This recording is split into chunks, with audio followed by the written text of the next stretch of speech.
Our final speaker is a very distinguished scholar, Burzine Waghmar. At the University of London School of Oriental and African Studies, SOAS, Burzine Waghmar is the Arts and Humanities Lead Librarian and holds affiliations with the Centre for the Study of Pakistan, Centre for Iranian Studies, and SOAS South Asia Institute. He was formerly a senior teaching fellow in Urdu, Pashto, Hindi, and Gujarati at SOAS, a long-standing analyst of Baloch history, ethno-linguistic unrest, CPAC, and human rights violations.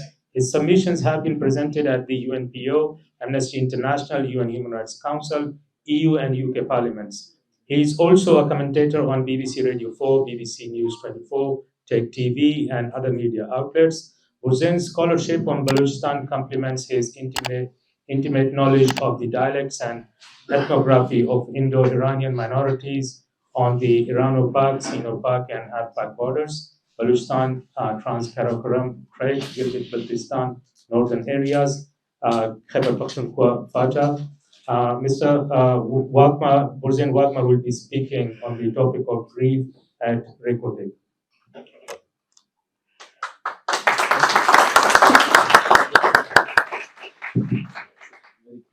Thank you, Mr. Baloch. Balochis and Sindhis know only full well that the federal authority, Punjabis to a man, harbor not the slightest intention of plowing back these rental benefits for the denizens of these provinces. I had pointed this out in my UN Geneva submission published by UNPO in 2015. So let me rehearse what I had lectured in Geneva back then for the benefit of a London audience. Reko Diq lies at the westernmost part of Balochistan and Pakistan. It is barely 100 miles from the Iranian border. The Geological Survey of Pakistan discovered the site in 1969 and about a decade later had concluded that after surveys that gold and copper ore deposits concentrated in a mere 100 square kilometer zone are worth about $500 billion. Exploration licenses were issued to multinational mining companies starting from 1993, with a 25% stake held by the government of Balochistan in what was known as the Chagai Hills Joint Venture Agreement, plus 2% royalties which would accrue to Quetta for all explored and sold minerals. Even putting aside this abysmal 2% figure, a figure one is entitled to question, and as to how Islamabad even agreed to such an offer in the first place, might one ask how this measly 2% has transformed a blighted Balochistan for the better since 1993? This 2% would have, indeed should have shown for itself, surely making at least some impact in the living standards and social indicators, all of which are woefully lower, provincially and nationally in comparison. Reko Diq, besides the Sui gas fields discovered in the 50s, could be the best thing to have happened to Balochistan. Two pots, not one, but neither falls in the laps of the Balochis. For as Dr. Saman Mubarak Band of the Pakistan Atomic Energy Commission and part of the Chagai Hills explosions, if you remember, in 1999, have pointed out that wherever gold was discovered, so was copper in the immediate vicinity. And he concluded, predicated on those mining estimates provided by the Australians, quote, that the total value of the Reko Diq assets is close to $1 trillion. And I quote this from his article in Hilal, which is the ISPR Inter-Service Public Relations magazine, January 2015, page 22. So I would be remiss not to highlight Mubarak Band, who in fairness does criticize Islamabad, customarily incompetent in handling such ventures with international mining consortiums.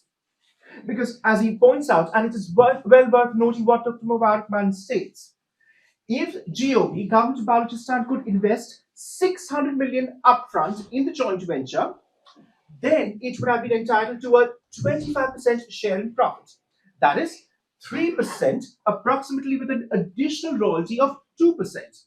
So the total receipts to Government of Balochistan would be about $75 million from a gross value of copper and gold leaving the country per year valued at nearly $1.2 billion.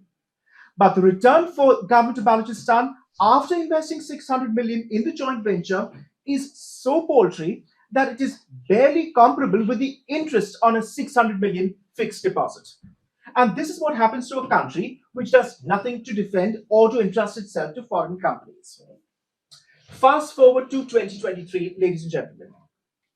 For 3 decades, international mining companies have tussled with officials and locals over a patch of desert around an extinct volcano in this area of Pakistan's neglected, insurgent-prone Western province. Now, after resolving years of legal disputes, enters Barrick Gold Company, which wants to invest $7 billion to revive the mining project at Reko Diq, which experts believe contains one of the largest untapped reserves of copper and gold universally.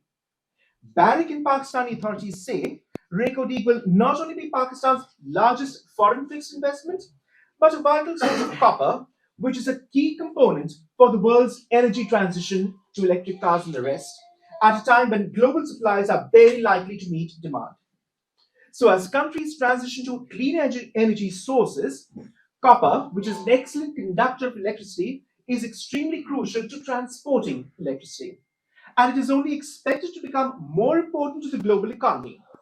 But with supply from incumbent mines, Chile and Peru stalling, an estimated 118 billion of investment by 2030 is needed to plug a supply gap that would by next decade be equivalent to 35 Reko Diq sized projects.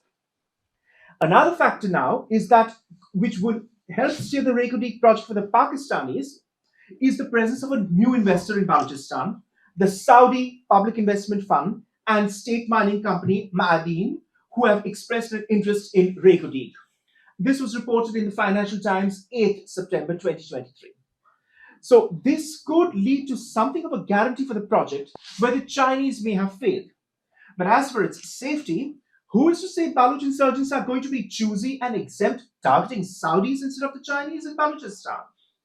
Reko Diq sits along the largely untapped South Asian leg of a geological formation from Europe to all the way to Southeast Asia that is believed to hold rich copper deposits. Arsan Iqbal, who recently stepped down as planning minister and had worked on the project, argued that Reko Diq would put, quote, Balochistan on the mining map of the world, close quote. But the project's checkered history has become so emblematic of the difficulties for foreign investors in Pakistan. Please note, Australia's BHP, which I first pointed out in my 2015 lecture in Geneva, first struck a deal to explore the site in 1993, before a joint venture between Barrick and UK-listed Antofagasta took the project on, which also runs copper mines in Chile. But authorities in 2011 in Islamabad blocked their request to start development, citing Baloch opposition, which led to nearly a decade of international arbitration.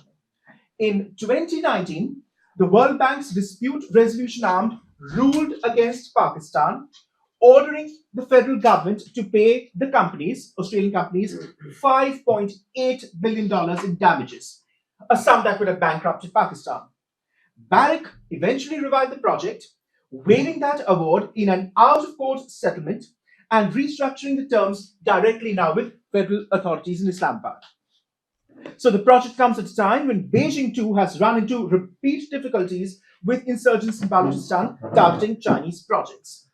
And the security situation has deteriorated since the Taliban took power in neighboring Afghanistan in 2021, with terrorist attacks in 2022 rising 27% from a year earlier, according to the Pak Institute for Peace Studies think tank Islamabad. Reko Diq is 50 miles from Afghanistan and 40 miles from Iran. Nobody's guess is going to be a prime target for insurgency and terrorists. IS Khorasan Force, TTP, or anybody else who cares to make a beeline for it, and for which Barrick will be compelled to turn to the Pakistan Army for protection. Mark Bristow, Barrick's CEO, stated in an interview published with Financial Times that I just pointed out, quote, when you look at the world, it is more complex than when I started in this business. Gone are the days that you could control a mining company from a multi-story cushy building in the developed world, close quote. Well, Mr. Bristow is right, and good luck to him, for he will need all of it in tackling an assortment of Baloch insurgent and opposition groups now. The BLA, the BNA, the BRA, the BRG, the UBA, and Baloch Raji Ajoy Sangar.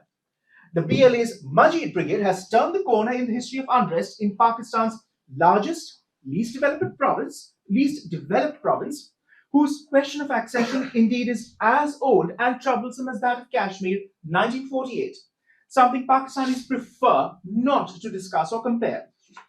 Suicide bombings allegedly undertaken by the Majid Brigade are disputed, for even the IS Khorasan now claims credit, as for example in the attack on the 6th of September to the Frontier Constabulary Forces in Sibi, or even a week later when another attack targeted a Frontier Constabulary convoy in Sangam district, which the TTP boasted of having carried out. So everyone wants to take credit for attacks, and the Balochis are blamed in the process.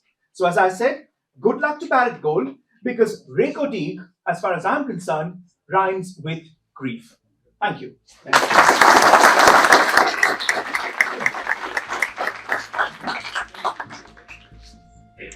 Thank you very much, Burzine Waghmar, for your valuable opinion.